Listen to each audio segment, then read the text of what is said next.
Namo tassa bhagavato arahato samma sambuddhassa.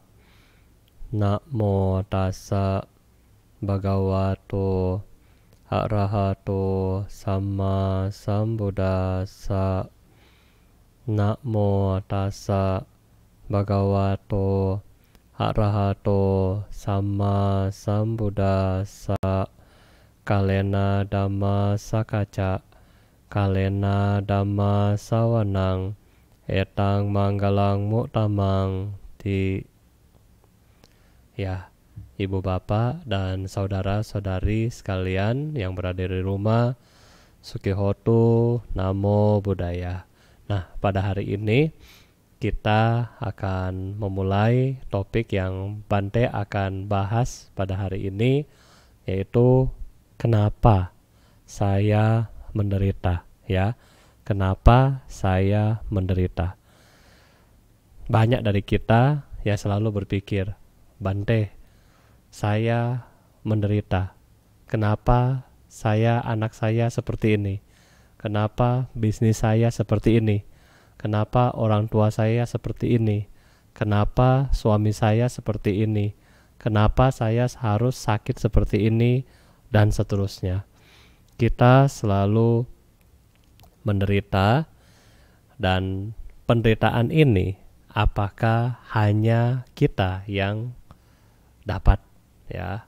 Nah, jadi hari ini Bante akan bahas kenapa sih kita menderita dan bagaimana cara agar kita semua terbebas dari penderitaan, Bapak Ibu. Nah, Buddha pertama kali membabarkan Roda Dhamma, ya. Roda Dhamma di Taman Rusa Isipatana di Benares. Dalam khotbah pertama ini kemudian Sang Buddha memberikan kita pengetahuan baru, yaitu inilah dukkha. Wah, inilah dukkha. Dukkha, penderitaan. Penderitaan ini karena apa kita menderita? Buddha menjelaskan karena kelahiran, usia tua, sakit, kematian. Ini adalah alami secara biologi dari tubuh kita. Kemudian ditambah lagi faktor-faktor dari batin, yaitu putus asa, kecewa, tidak mencapai apa yang kita inginkan, kemudian berpisah dari yang kita cintai, ya, bertemu dengan yang kita benci. Ini adalah penderitaan. Nah, penderitaan ini muncul karena apa? Karena ada sebabnya, yaitu karena ada keinginan. Jadi keinginan menyebabkan muncullah penderitaan. Nah, oleh karena itu kita dalam ajaran Buddha bagaimana kita mengurai penderitaan. Jadi dalam khotbah pertama Buddha memberitahukan kepada kita bahwa ya, hidupmu adalah menderita. Ya, hidup adalah penderitaan, sebabnya adalah karena keinginan. Nah, setelah kita lihat dalam pembabaran Anatta Lakkhana Sutta, khotbah yang kedua yang dibabarkan juga di Benares, di situ Buddha memberitahukan kepada kita adalah yang membuat kita menderita karena adalah aku. Ya, aku. Karena kita selalu menganggap aku. Ya, saya dulu, yang lain gak usah. Saya dulu, aku. Nah, aku yang muncul yang dibahas dalam Anatta Lakkhana Sutta adalah bagaimana yang terdiri dari 5, Bapak Ibu. Badan jasmani dan 4 ini adalah batin, ya. Kita bilanglah ini badan jasmani, badan kita. Batin ini terdiri dari kesadaran, bentuk-bentuk pikiran, dan seterusnya. Jadi inilah aku. Kalau kita melekat sama aku, kemudian kita akan menderita. Dalam khotbah yang ketiga kepada 1000 arahat, kita sudah bahas setiap malam adalah Adita Pariyaya Sutang. Nah, di sini Buddha memberitahukan kepada kita bahwa tubuh kita ini terdiri dari 5 sinyal, ya, 5 penangkap sinyal utama, yaitu dari mana? Mata, telinga, hidung, mulut, kemudian sentuhan, dan yang terakhir adalah pikiran. Nah, 6 indera kita ini yang fungsinya menangkap, ya, kalau kita bilang kayak HP mencari sinyal, ya, mencari sinyal. Jadi indera kita mencari sinyal. Di dalam indera kita sendiri sudah ada apa tadi kita bilang? Aku, ya kan? Aku ini muncul dari mana? Muncul dari keinginan. Dan inilah yang menyebabkan kita menderita, ya. Jadi yang membuat kita menderita, sekali lagi harus kita pahami, bukan karena Tuhan, bukan karena Buddha, bukan karena para dewa, bukan karena orang lain, bukan. Tetapi kita menderita karena kita sendiri. 6 indria tadi dibungkus dengan keakuan lagi, di dalamnya ada keinginan lagi. Makanya inilah yang kita bilang penderitaan. Nah, sekarang Bante akan kupas, ya, beberapa contoh, ya. Kita nggak bisa semuanya akan dikupas. Kita akan melihat satu persatu, satu bagian per satu bagian. Tentunya yang kita harus lihat dari mana dulu? Dari penangkap sinyal, ya kan? Karena merekalah yang bertanggung jawab yang paling awal untuk menerima respons dari semua ini, ya. Jadi penerima sinyal yang kita bilang tadi adalah mata, hidung, lidah, telinga, kemudian sentuhan, dan pikiran. Ini adalah 6. Ya, 6 ini mengapa mereka dalam Adita Pariyaya Sutang disebutkan terbakar? Terbakar karena apa? Terbakar juga karena usia tua, sakit, kematian. Terbakar juga akan perasaan suka, tidak suka, dan netral, ya. Terbakar juga karena mengalami perubahan. Nah, oleh karena itu disinilah penderitaan muncul, ya. Bante kasih contoh kepada Anda. Nah, ini misalnya kita suka, bagi Anda, ya, ibu-ibu, misalnya Anda suka tentang barang-barang antik, ya. Ini juga barang-barang yang antik, ya. Jadi Bante punya tempat taruh dupa bubuk, ya.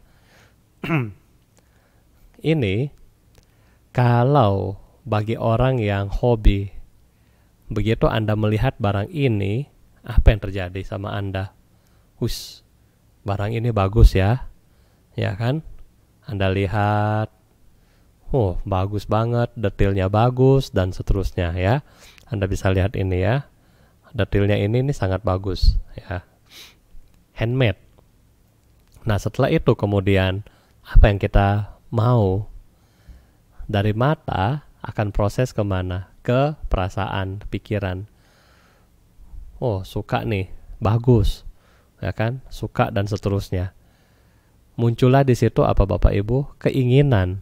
Keinginan untuk apa? Grasping, untuk mengambil barang ini, untuk membeli barang ini, untuk memperoleh barang ini. Nah, setelah Anda sudah punya keinginan, kemudian Anda lihat harganya. Waduh, astaga, nggak jadi, ya. Karena ternyata harganya mahal, misalnya, kan. Setelah itu Anda pulang misalnya ke rumah, yang terjadi di rumah adalah apa? Pikiran kita, tadi kan mata sudah selesai tugasnya, kan. Mata tugasnya sudah selesai, cuman melihat. Nah, yang belum selesai adalah apa, Bapak Ibu? Adalah pikiran kita yang belum selesai. Pikiran kita akan muncul apa lagi? Aduh, sayang ya. Ya kan? Sayang ya kalau nggak punya itu. kalau nggak beli yang itu? Tadi harusnya murah sih, nggak mahal kok tadi, ya kan? Tadi nggak mahal, harusnya harganya reasonable, masuk akal. Tapi nantilah mau pikir lagi. Nah, besok pagi ingat lagi. Aduh, ingat lagi kan barang ini kan? Kan barang ini tetap di toko, tetapi secara tidak langsung barang ini sudah kita simpan dalam pikiran kita. Walaupun barang ini kita belum beli, barang ini masih di toko, tapi kita sudah attach. Kita sudah rekam dari mata kita, kemudian kita sudah simpan dalam pikiran kita. Jadi, walaupun Anda di rumah tanpa barang ini, pikiran Anda kemana? Pikiran kita ke barang yang ini. Oleh karena itu, di rumah pun kita pikir, aduh, yang tadi bagaimana ya? Oke lah, tunggu gajian, misalnya. Terus, oh, nanti kalau gajian muncul tanggal 25, barang sudah habis diborong orang. Oh, tunggu deh, mau pinjam dulu sama suami, misalnya. Tanya suami, akhirnya suaminya bilang apa? Ya, kamu ya, royal-royal ya, tahu ini lagi COVID, kamu marah royal, malah foya-foya, nggak boleh beli. Dan disinilah Bapak Ibu yang terjadi yang namanya ciong mulai beraksi. Mulai berantem di dalam rumah tangga. Ketika suami Anda yang biasanya Anda mau apa dikasih, nah kali ini dia tidak kasih. Anda makin sakit hati. Aduh, jangan-jangan ya kan, dia punya simpanan ya. Jangan-jangan dia punya ini ya, simpanan ya. Maksudnya simpanan di sini mesti pikiran yang positif ya. Pikir simpanan di sini adalah simpanan uang maksudnya. Jangan-jangan dia mau begini. Jangan-jangan, jangan-jangan dan jangan-jangan. Akhirnya karena masalah ini Anda mulai bentrok dengan suami. Dimulai dari mana sih? Dimulai dari mata. Kalau kita melihat, oh, ya udah, itu kan cuman barang. Ada ya syukur, nggak ada toh nggak apa-apa. Selesai. Ya kan? Sejak di toko selesai. Anda nggak perlu bawa pulang barang ini dalam pikiran kita, nggak perlu. Selesai di toko. Ya kan? Karena Anda tahu, oh, ini barang perlu, ini barang nggak perlu, ya udahlah nggak apa-apa. Nah, tetapi yang terjadi ketika kita attach, kita mengambil barang ini Bapak Ibu. Barang yang masih di toko, kita ambil dalam pikiran kita doang kan. Kita bawa ke rumah.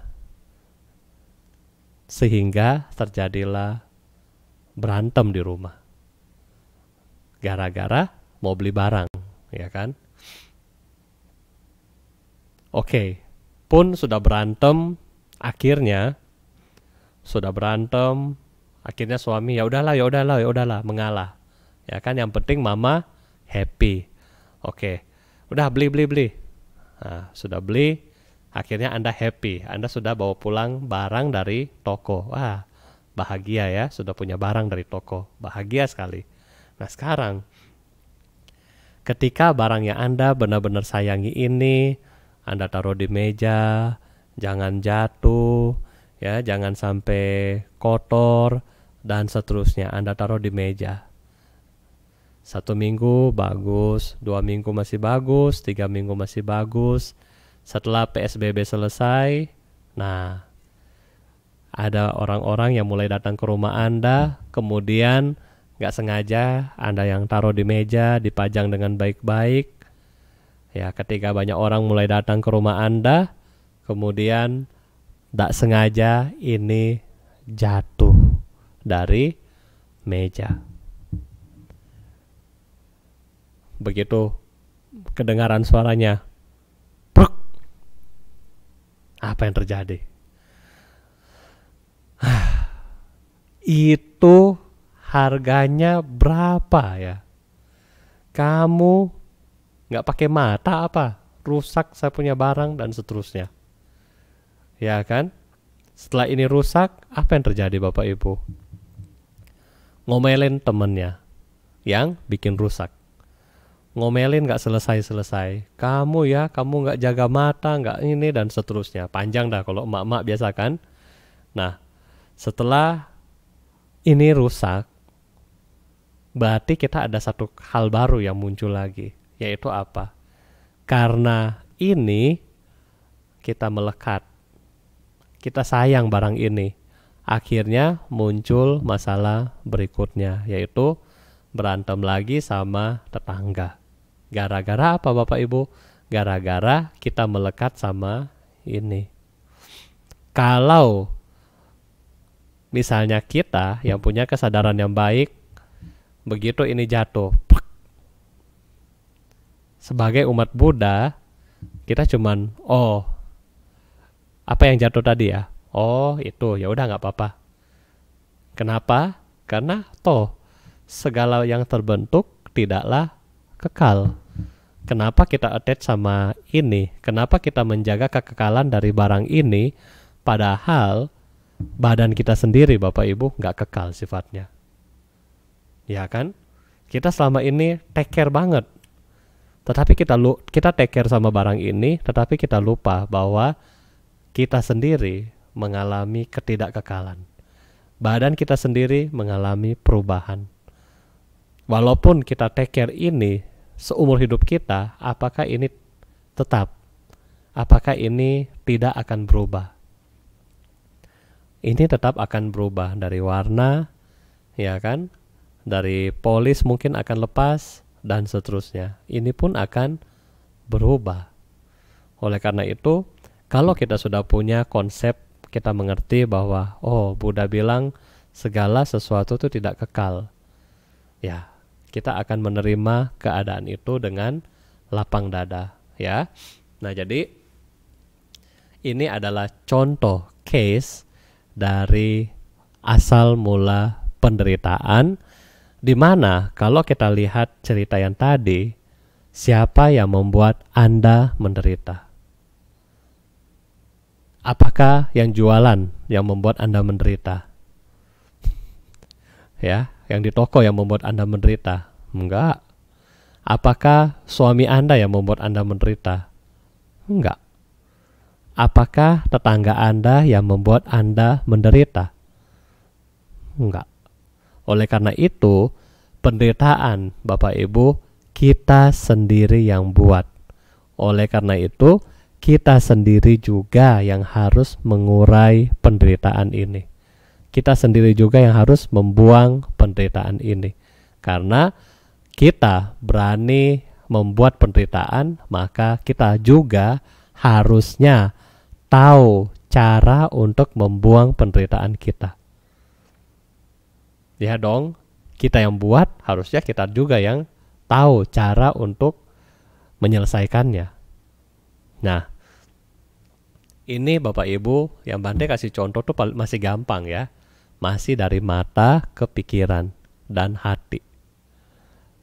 Seandainya yang berikutnya, dan yang berikutnya ini lebih sering lagi membuat kita dalam trouble, dalam masalah, yaitu indera kita yang kedua. Oh, indera pertama mata. Kalau tadi Bante kasih contoh barang ya. Nah, mata yang kedua adalah mata di sini yang bersifatnya menyukai hal-hal yang tidak bajik. Hal-hal yang tidak bajik.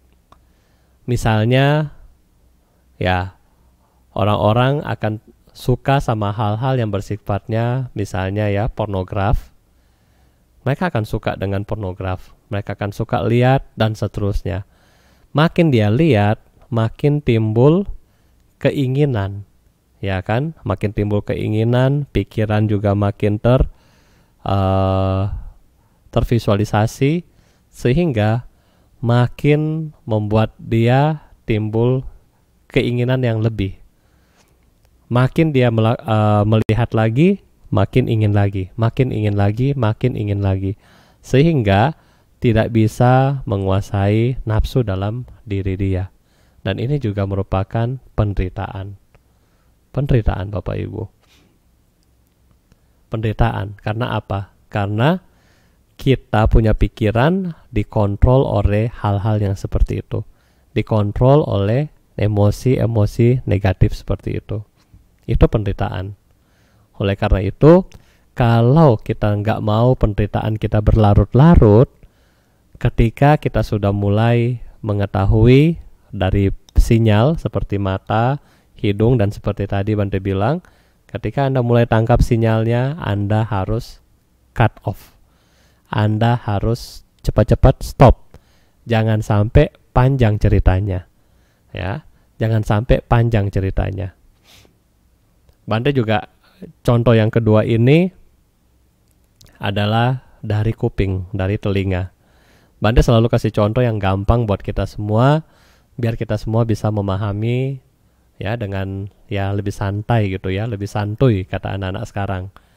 Misalnya Bante bilang sekarang kepada anak-anak, kepada Anda misalnya, Mario, kamu ganteng misalnya. Yang bernama Mario yang Bante tunjuk, apa yang terjadi? Dia akan bahagia. Dia dikasih tahu dia ganteng, ya kan? Langsung, apalagi Bante yang ngomong dipromosi nih di Facebook ya, dia akan bahagia. Tetapi ketika Bante bilang, maaf, tadi Bante bercanda ya, kamu nggak ganteng tapi genteng. Apa yang terjadi? Dia akan kecewa, dia akan marah, dia akan benci sama saya mungkin. Ya, mungkin kalau sama Bante nggak benci, tapi coba kalau orang lain yang ngomong, wah, bisa bahaya ya. Tetapi Bapak Ibu, yang bukan bernama Mario, misalnya Anda yang bukan namanya Mario, apa yang Anda lakukan? EGP, emang gue pikirin, gue nggak kenal juga itu orang siapa. Betul nggak?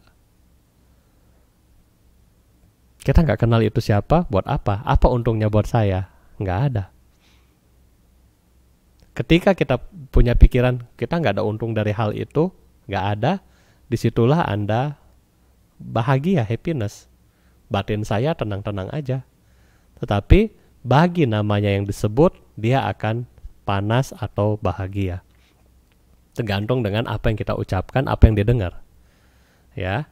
Yang kedua, kadang-kadang dalam society, dalam masyarakat, ya namanya teman-teman ini kumpul. Ya, teman-teman ini kumpul, kemudian ketemu.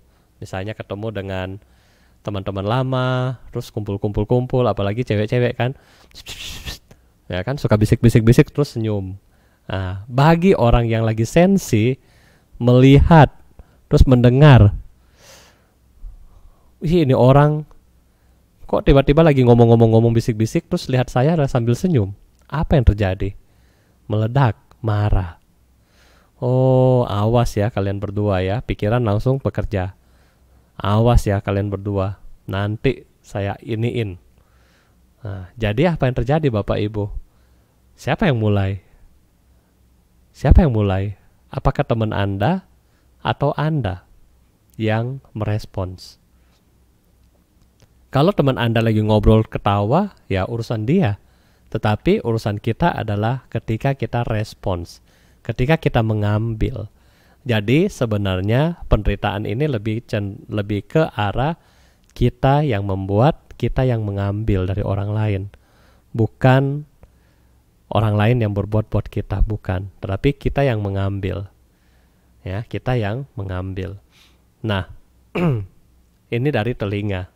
Dari telinga juga banyak contoh yang lain yang Bante nggak usah bahas semua ya, karena waktu kita sangat-sangat mepet. Dari hidung, nah hidung kadang-kadang orang yang suka cium bau wangi gitu kan, oh ini bau wangi. Nah kadang-kadang juga orang nggak suka cium bau yang jelek misalnya. Nah ketika orang kita sudah tahu, saya suka yang seperti ini wanginya. Tetapi suatu saat kita begitu datang, misalnya contoh Bante misalnya ya, saya ini ada asma, saya ada alergi, dan saya punya alergi salah satunya adalah hio, ya hio, Bante alergi hio. Ya, jadi yang saya nggak cocok adalah semua dupa dari India, even saya suka ke India. Jadi semua dupa yang India yang warnanya hitam, woods itu Bante nggak bisa. Nah jadi ketika kadang-kadang kita pergi ke suatu tempat, ya misalnya Anda lagi puja bakti, terus di wihara Anda lagi pasang dupa yang ini, karena dupa yang ini kan favorit Anda. Terus Bante yang datang, begitu saya cium, kalau saya punya apa ya, kayak nggak suka gitu kan, pasti kita akan protes kan, kenapa sih kamu nyalain dupa itu, ganti yang lain, atau itu dimatiin ya, nggak mau. Ketidaksukaan ini muncul karena apa? Karena aku. Lu nggak tahu gue alergi. Karena siapa? Aku. Sehingga karena aku push ke orang lain untuk melakukan sesuai dengan yang aku mau. Ini contoh tentang hio, ya. Ini contoh simple. Belum lagi lidah. Masalah lidah ya. Masalah lidah juga sama. Bagi orang yang suka makan, doyan makan, tentunya dia mau makan yang enak-enak. Ketika orang-orang yang suka makannya enak, biasanya hidupnya enak, terus ketika Bante bawa mereka ke India, mereka akan pusing. Aduh Bante, makanannya kok ini? Kok makanannya apa ya? Kentang, telur, kentang, telur, kol, gitu-gitu aja. Nah, kenapa? Karena mereka tidak biasa makan makanan yang seperti ini. Nah, sedangkan bagi orang yang sudah biasa, ya udah makan aja, toh nggak ada problem buat dia, toh tidak membuat badan dia sakit. Jadi ya makan aja, makan aja. Nah, selama kami sebagai para Bante, kami stay di India, ya, Bante stay di India kurang lebih 1 tahun. Terus ada Bante-Bante yang lain seperti Bante Jokwi hampir 2 tahun. Ini kena lockdown. Besok mudah-mudahan bisa pulang ke New Delhi dan ke Indonesia, ya. Jadi dalam rangka repartisi ya, repartisi WNI buat pulang ke negara asal. Nah, kami yang sudah tinggal di India, Bapak Ibu, dengan jangka waktu yang sangat lama, tidak mungkin bawa makanan yang dari Indonesia untuk selama itu nggak mungkin. Apalagi kami di training sama guru kita, ya, Bante Wongsin, tidak boleh bawa makanan ketika kita pergi ke suatu negara. Maksudnya untuk kita simpan dan makan sendiri, itu nggak boleh. Bahkan dulu waktu pergi, Bante sendiri cuma bisa bawa sambal 1 botol. Ya orang Manado sudah tahu di India sambalnya nggak enak kan, cuma boleh bawa 1 botol sambal. Aduh, ya bagaimana ya, sayang makan itu sambal. Aduh, jangan habis ya, kalau habis saya menderita. Ya seperti itu ya. Jadi seperti itulah kita dilatih agar apa? Agar melepas lidah kita. Maksudnya bukan buang lidah kita, tetapi melepas rasa kecintaan kita terhadap, ya salah satu adalah tasty tentang makanan. Kita nggak boleh.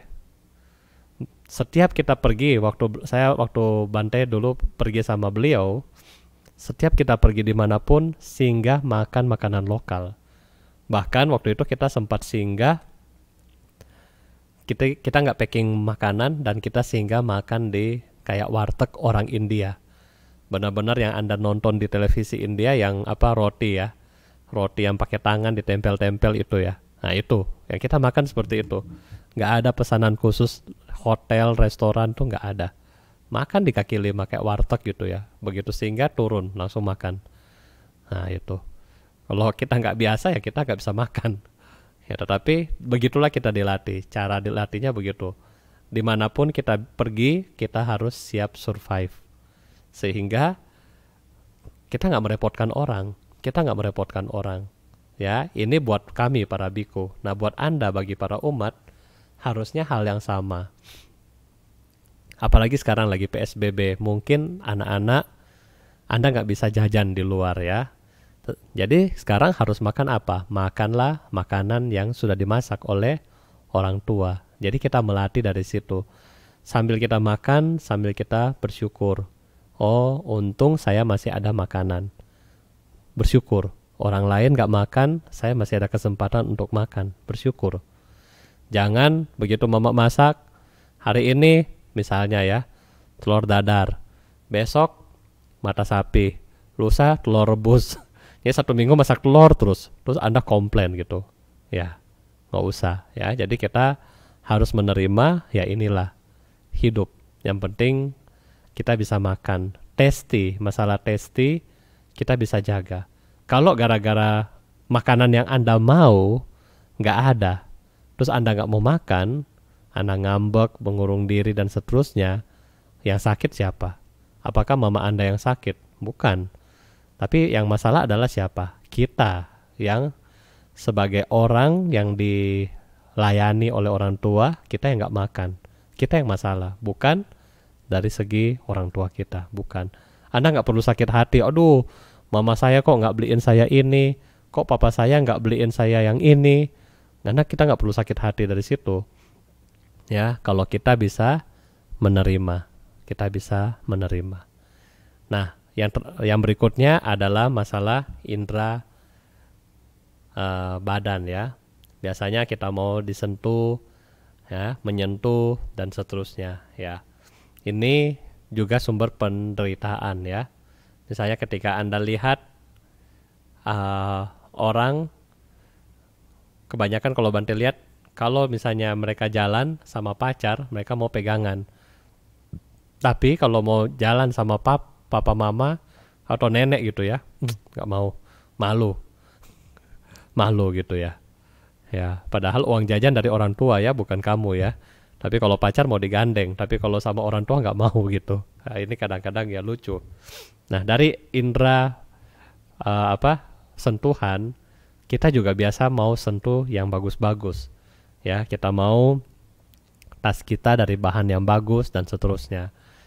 Nah, sedangkan yang kita harus ngerti bahwa bahan-bahan ini, ya kan, bahan-bahan ini hanyalah bahan, tergantung dari bendanya. Kita nggak usah yang harus yang bagaimana gitu ya. Jadi ketika kita melihat punya indera indera sentuhan yang begitu kuat, nah kita melekat sama itu juga bisa membuat penderitaan bagi kita. Ya, itu membuat penderitaan bagi Anda. Nah, dan yang terakhir adalah yang membuat kita menderita itu siapa, Bapak Ibu? Yang membuat kita menderita adalah ini, pikiran kita. Karena pikiran kita ini adalah prosesor. Ya kan? Bante kasih contoh, pikiran adalah prosesor. Mata, hidung, lidah, telinga, sentuhan. Itu seperti keyboard dan mouse. Tugasnya hanya catch dan input.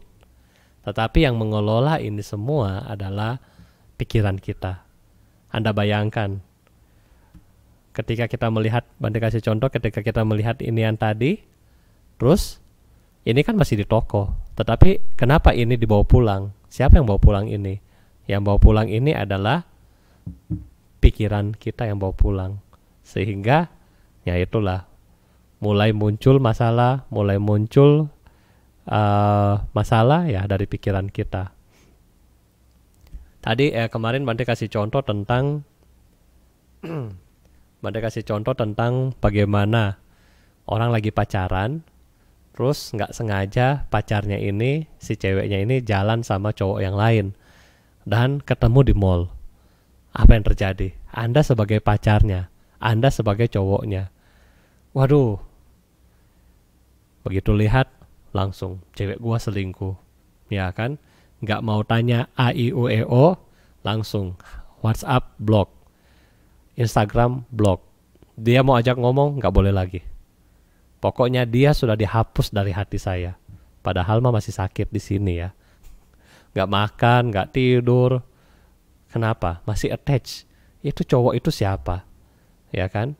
Pokoknya kalau saya mau ketemu, saya mesti balas dia dan seterusnya.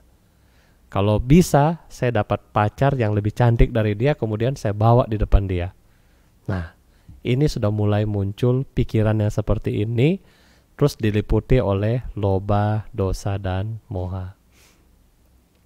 Ketika kita punya pikiran muncul yang seperti ini, kira-kira Anda menderita atau enggak, Bapak Ibu? Kalau pikiran Anda muncul yang seperti ini. Panas, nggak bisa tidur, ya kan? panas, nggak bisa tidur, emosi, makan pun nggak happy, ya kan? Nggak happy. Ketika kita punya yang seperti ini, semuanya nggak happy. Pada akhirnya, ini benar-benar serius menjadi penderitaan kita. Anda nggak makan, misalnya kita lanjutkan ya ceritanya ya. Anda nggak makan, Anda depresi, Anda stres, Anda jadi trauma. Anda takut ketemu cewek lagi. Anda takut ketemu cewek lagi, akhirnya apa yang terjadi? Ya, Anda tambah stres, dan seterusnya. Anda nggak percaya orang lagi, dan seterusnya. Padahal dimulai dari mana? Hanya melihat kemudian prosesornya salah proses. Kalau prosesornya benar proses, harusnya apa yang terjadi? Pikiran kita yang tadinya negatif langsung diarahkan ke positif. Ya dong, mungkin itu sepupu dia, mungkin itu papanya dia, mungkin itu adiknya dia. Ya dong. Kenapa kita harus langsung cemburu?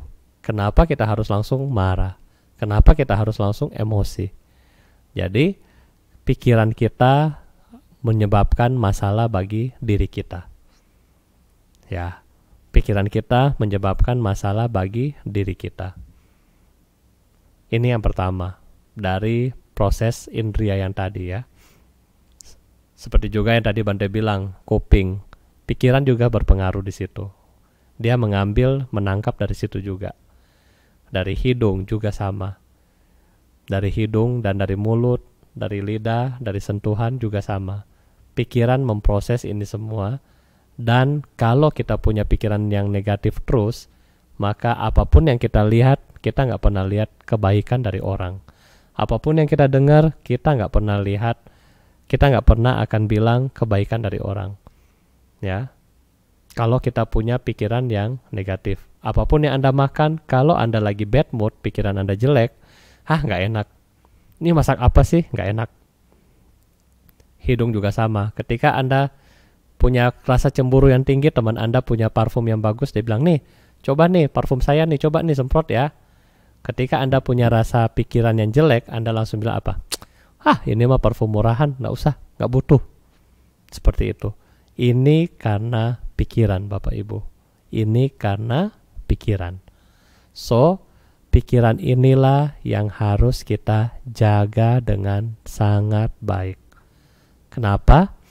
Kalau pikiran ini kita jaga dengan sangat baik, maka kita bisa hidup dengan lebih bahagia. Hidup kita bilanglah lebih lepas, lebih bersyukur, dan lebih produktif dalam hal pemikiran yang baru dan seterusnya. Nah, jadi kapan Anda mau mengubah pikiran Anda?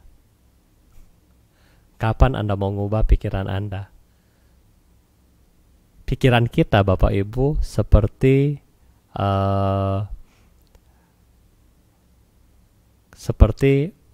hal yang bouncing ya, yang loncat-loncat itu. Itu pikiran kita, loncat ke sana kemari, loncat ke sana kemari. Satu ilustrasi dari Bante. Kalau kita naik motor, teman Anda ngebut, suka zigzag ya. Ya, kayak mau bikin film Fast and Furious ya. Bante tahu karena dulu sering nonton ya waktu waktu kerja ya, Fast and Furious. Wah. Kalau kita punya teman yang nyetirnya kayak itu dan Anda jadi penumpangnya, apa yang terjadi? Kita akan takut. Buset. Ya kan? Cepat banget bawa jalan mobilnya. Tetapi kita nggak sadar. Kita punya pikiran bouncing, loncat. Bante kasih contoh bagaimana pikiran kita loncat, Bapak Ibu. Anda ngobrol sama teman Anda, misalnya ya. Misal kita lagi taruhlah sudah sekolah kembali, sudah kuliah kembali, sudah ngantor kembali, kemudian sudah lama nggak ketemu kan, ngobrol. Lu waktu liburan misalnya, waktu PSBB kamu ngapain aja di rumah? Oh, saya misalnya cuman cuci baju, atau saya ada berkebun. Kamu lagi ngapain? Saya piara ikan. Oh, itu ikan apa? Oh, saya piara ikan, ya taruhlah kita bilang ikan cupang. Akhirnya beli di mana? Terus cara makannya bagaimana? Oh, terus cara pengembiakannya bagaimana? Yuk kita bikin bisnis yuk, siapa tahu kita bisa jualan cupang. Habis bisnis tentang cupang, terus apa? Oh, jualan di mana ya? Di Shopee, Bukalapak, atau Tokopedia. Nah, dari situ, terus keuntungannya bagaimana ya? Terus ini kena karma nggak sih kalau kita jualan ikan, dan seterusnya. Nah, itu dari mana Bapak Ibu? Cuma dari awal pertama kali ngomongin tentang apa kira-kira? Kamu di rumah ngapain? Iya kan? Tetapi kita lihat kita punya pikiran, prosesnya. Anda bayangkan dari cuma tegur teman Anda, kamu di rumah ngapain? Sampai bicara bisnis dan karma. Luar biasa nggak pikiran kita? Sangat luar biasa ya. Sehingga kalau pikiran kita arahkan ke arah positif, bouncingnya bagus. Tapi kalau ke negatif, nah ini yang nggak bagus. Ya, jadi ini adalah pikiran. Kalau Anda tadi takut dengan teman Anda yang suka zigzag, yang suka balap, nah sekarang pikiran kita loncat-loncat, apakah kita nggak takut? Ya kan? Kita harus lebih mewaspadai kita punya pikiran. Terus yang berikutnya yang ketiga, pikiran kita Bapak Ibu selain dia loncat-loncat, ternyata pikiran kita juga tidak bisa dipegang. Nggak bisa dipegang. Detik yang lalu sudah berlalu. Detik yang sekarang juga kita nggak bisa pegang. Detik yang akan datang juga kita nggak bisa pegang. Ini adalah pikiran kita. Kita nggak bisa pegang. Karena apa? Kita belum sadar. Kita nggak bisa pegang pikiran kita. Diam. Nggak bisa. Loncat. Terus loncat. Loncat. Misalnya Bante kasih contoh. Makin Anda mau, makin Anda nggak dapat. Makin Anda mau, makin Anda akan susah untuk dapat. Misalnya ya, pas meditasi, misalnya kita lagi mau nih, saya mau tenang,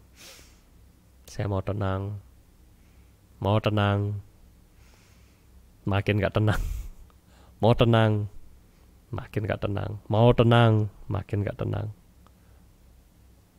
Ini, semakin kita mau, semakin kita gak susah untuk dapatkan. Kenapa? Karena yang kita mau, pikiran kita ini stop, dia nggak mau, dia mau loncat terus. Makanya pikiran ini jangan kita juga musuhin, nggak usah. Aduh, gara-gara pikiran nih, sudahlah, nggak usah meditasi, nggak usah apapun, nggak usah. Tetapi kita kasih trik yang lain, yaitu karena dia loncat-loncat, kita tentukan di mana jatuhnya. Oke, kalau dia loncat terus jatuhnya ke negatif, kita akan keseret negatif. Kalau dia loncat, kita kasih yang positif, dia akan jatuh di tempat yang positif. Tergantung kita kasih jatuhnya kemana. Oleh karena itu, dalam meditasi, Buddha mengajarkan kita pakai objek meditasi. Sehingga jatuhnya bisa stabil. Ya, pikirannya jadi stabil. Oleh karena itu, nah ini yang Buddha ajarkan kepada kita. Terus pertanyaan berikutnya, Bante, kalau saya punya mata dan ternyata mata saya ini membawa penderitaan bagi saya, boleh nggak mata saya buang, saya danakan kepada orang lain, saya nggak usah lihat aja nggak apa-apa. Apakah saya tidak melihat berarti saya bahagia? Menurut Anda bagaimana? Enggak juga. Karena kembali ke yang Bante bilang tadi, ketika Anda melihat dan pikiran Anda masih negatif diproses, Anda akan melihat yang salah. Ketika Anda melihat tapi pikiran kita positif, Anda baru kita bilang melihat yang benar. Dan sebelum kita menyerap dengan banyak, ketika kita melihat, kita harus siap-siap cutting off. Oh ya udah, selesai. Nggak ada lagi penderitaan, nggak ada lagi karma buruk yang kita bawa pulang, dan seterusnya. Ya, jadi 5 yang ini tadi kita nggak bisa buang dengan maksudnya, udahlah saya nggak mau melihat lagi, mata saya danakan. Nggak usah. Buddha tidak mengajarkan kita seperti itu. Telinga saya nggak mau dengar yang bagus, yang jelek-jelek lagi. Saya sumbat aja pakai kapas gitu ya. Nggak bisa. lidah saya nggak mau jadi tukang komplain, jadi lidah saya dicabut aja gitu ya, dibikin apa, kalau di Makassar dibikin sop lidah, nggak boleh juga ya kan. Hidung saya ditutup aja, jadi gak usah cium bau yang wangi atau bau yang jelek, nggak juga, nanti mau nafas bagaimana. Tetapi Buddha bilang cukup mengetahui kemudian menjauhi masalah itu. Ketika kita kasih contoh kembali, ketika Anda lihat ini, oh bagus ya. Begitu Anda lihat harga, oh mahal, budget saya belum cukup. Ya udah simpan lagi. Pulanglah dengan window shopping, bahagia. Oh, yang penting tadi sudah cuci mata di mall, selesai. Pulang. Ya kan? Yang penting tadi sudah apa? Nyantai-nyantai di mall, sudah kena AC di mall, udah pulang bahagia. Daripada yang pertama kan, aduh sayang nih kalau nggak punya, ini bagus ya, aduh tapi harganya mahal sih, aduh mau gimana nih ya, nanti kalau ini cuma satu, kalau misalnya apa nggak diambil, orang lainnya ambil, nanti saya nggak dapat. Nah itu salah pikirannya, itu salah. Tapi kalau kita sudah lihat, oh harganya mahal, nggak sesuai dengan budget saya, ya udahlah nggak apa-apa, nggak usah ambil. Jadi Buddha di sini memberitahukan ke kita adalah untuk menjauhi, bukan untuk memusnahkan badan jasmani kita, bukan.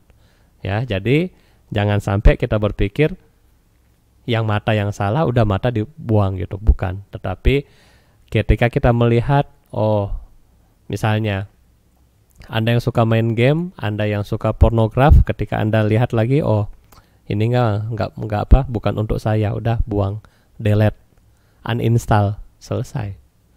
Sehingga tidak ada muncul kegemaran berikutnya, kegemaran atau akan menjadi kebiasaan kita akan menjadi alam bawah sadar kita. Dan alam bawah sadar kita kecampur dengan pikiran membuat kita makin negatif. Makin negatif karena kenapa? Karena dalam keinginan terdapat loba, dosa, moha yang bercampur di situ. Sehingga kalau kita misalnya sudah bisa melepas dari awal, kenapa kita harus melepas di akhir? Ya, kalau kita bisa melepas di awal, kenapa harus Anda lepas di akhir? Di akhir ketika Anda mau lepas, itu lebih susah. Betul nggak? Nanti kasih contoh. Di awal misalnya, Anda punya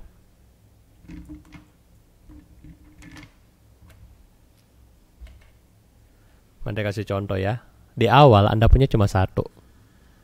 Di akhir Anda punya jadi 4. Lebih gampang mana? Lepas saat masih satu atau lepas kalau sudah punya 4? Ya. Tergantung ya, tergantung dari kita masing-masing. Yang pasti Anda berani grabs, kita berani mengambil, maka harus kita juga berani melepas Bapak Ibu. Karena apa? Apa yang kita ambil hanya sementara, hanya titipan, istilahnya hanya titipan, hanya sementara. Karena kenapa sementara? Karena yang kita ambil ini juga mengalami ketidakkekalan. Badan jasmani yang mengambil juga mengalami ketidakkekalan. Untuk apa kita pegang terus? Untuk apa kita pegang terus? Ya kan? Barangnya mengalami ketidakkekalan. Yang megang, sayanya yang megang mengalami ketidakkekalan. Usia tua, sakit, dan kematian. Ini juga. Terus ngapain dipertahankan? Ngapain dipertahankan? Jangan karena kita melekat, kita sudah mengambil, terus kita mempertahankan dengan taruhan nyawa kita. Itu mati konyol Bapak Ibu ya. Jadi kalau misalnya ini yang sesuatu yang kita bisa sudah ambil dan memang saatnya toh ini bisa hilang, bisa rusak dan seterusnya, ya udah legowo aja. Legowo, beli baru. Selesai kasus kan? Nggak usah dipermasalahkan. Ini hilang, siapa yang ambil? Ini hilang, siapa yang curi? Nah, ya. Ini rusak, siapa yang bikin? Ini kenapa bisa rusak? Ini kenapa sampai bisa nggak nyala lagi dan seterusnya. Nggak usah. Oh, ini rusak, ya mungkin umurnya sudah habis, ya udah beli baru. Selesai. Happy. Ya. Nah, jadi ini yang harus kita perhatikan untuk mengatasi penderitaan kita. Ya, kita sudah cukup menderita karena usia tua, sakit dan kelahiran. Ya, dan kematian. Jangan tambah penderitaan kita lagi untuk bikin musuh yang baru, untuk menambah kemelekatan yang baru, untuk putus asa, ya. Untuk putus asa dan seterusnya. Jangan tambah lagi Bapak Ibu.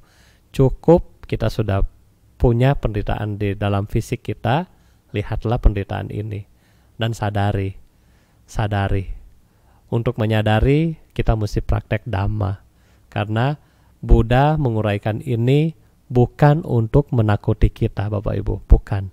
Tetapi Buddha membabarkan ini untuk memberikan kita solusi bagaimana kita terbebas dari penderitaan yang sesungguhnya. Inilah tujuan Buddha. Bukan bikin takut Anda, ini loh kamu penderitaan ya. Kamu gak mau ikut saya, kamu menderita. Tidak. Tetapi Buddha kasih tahu kita, ini penderitaan. Kalau kamu mau bebas dari penderitaan, jangan lakukan itu. Coba. Begitu Anda coba, oh iya benar ya. Nah, itulah yang Buddha mau dari kita. Ya, itulah yang Buddha mau dari kita. Ajaran ini diberikan untuk dipraktekkan. Ketika dipraktekkan, mendapat hasil. Hasil ini adalah terbebas dari duka. Oleh karena itu, mungkin ini yang bisa Bante sampaikan kepada Anda hari ini. Semoga Bapak Ibu yang ada di rumah tetap semangat, ya, tetap berbuat baik. Walaupun Anda di rumah, teruslah berjuang. Berjuang mempraktekkan Dhamma yang sudah diajarkan oleh Buddha. Karena Dhamma yang sudah diajarkan tidak mungkin, ya, kalau kita tidak bisa praktekkan, maka Buddha nggak ajarkan Bapak Ibu. Tetapi karena Buddha tahu Anda dan saya bisa mempraktekkan Dhamma ini, makanya diajarkanlah Dhamma ini demi kebahagiaan saya, Anda, dan semua makhluk. Oleh karena itu, kita harus semangat. Dan sebagai penutup dari hari ini, ada ilustrasi Bapak Ibu. Ilustrasi yaitu seorang anak yang begitu nakal di kampung. Sehingga satu kampung gak suka sama anak ini. Dan dia bingung. Satu orang suci, dia bilang kepada anak ini, udahlah nak, kamu karena nakal di sini, gak ada yang menghargai kamu cari guru aja di tengah hutan situ.